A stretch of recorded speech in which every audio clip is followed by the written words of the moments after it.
Okay, so here is my SPED notebook with all 25 of the files. I know you had said there are 26, but I believe you emailed, I think it was Emma, that there's actually only 25. And so, oh, so sorry, this is a mess. But I picked 5. So my first one that I picked is hearing impairment. Now I know you said that we probably won't be seeing that as much in the classroom, but I did use this in my disability project and I really liked it because it gave like a lot of information about things that I didn't even think of. Um, for example, like reading lips, like facing them at all times and keeping your hands away from your face. Like that seems so simple.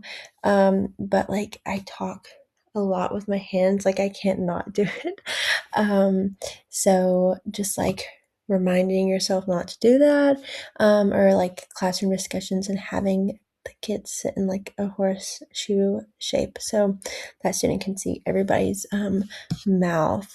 And also, what I actually did use in my project, erasing things after the subject is finished, so they know like what you're talking about. So I really liked that. So that's my first one. And then my second one would be the visual supports. I really like this one, the first then cards. I was first introduced to that last semester. But I really like it because for students that have autism, it's hard to like, they need like a visual schedule.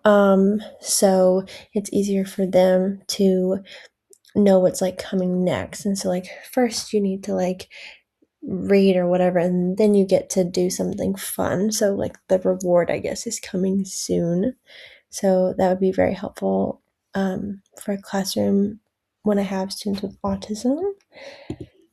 And then my next one, the new teacher checklist. I really like this one because like I feel like it can get overwhelming as a new teacher, and like having like a binder and having a play-by-play of like what to have in it.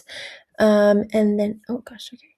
And then the filing system I thought was pretty cool, just because like you don't get taught this in college. So I feel like you're just like kind of on your own to figure it out for yourself. And I just liked this because I thought that it was helpful.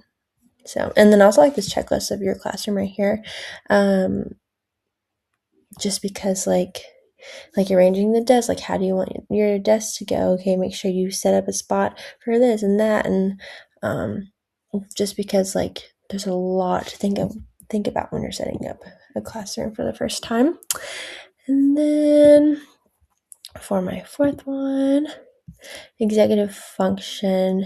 So I like preferably want to teach like the littles, like first, second grade.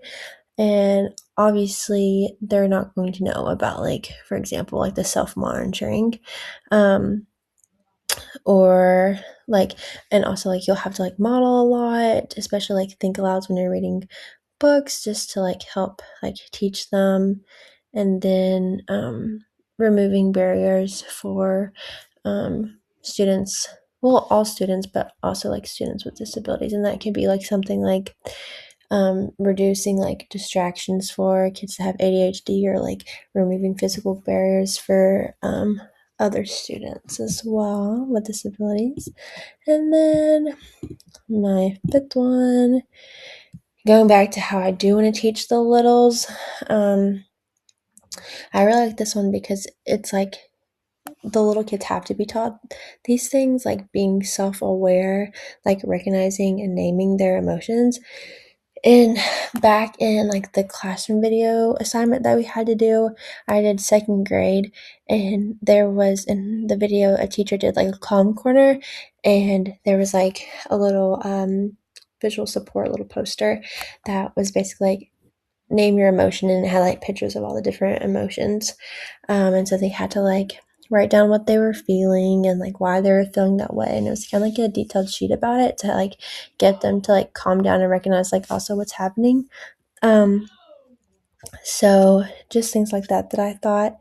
And like self-management, of course, like regulating your emotions, your thoughts, your behaviors, um, for those younger students is very important.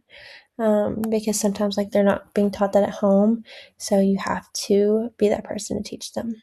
So, oh, and relationship skills for sure, because especially on the playground, you're gonna have to like basically be the parent, um, with those kids. So helping them figure out like how to be nice to one another, because I know they get like sassy, um, even when they're little. So yeah, but that's my fifth one. So I just really like those, especially. I mean, all of them. I've looked through all of them, and all of them are really good. But those are just the five that I prefer.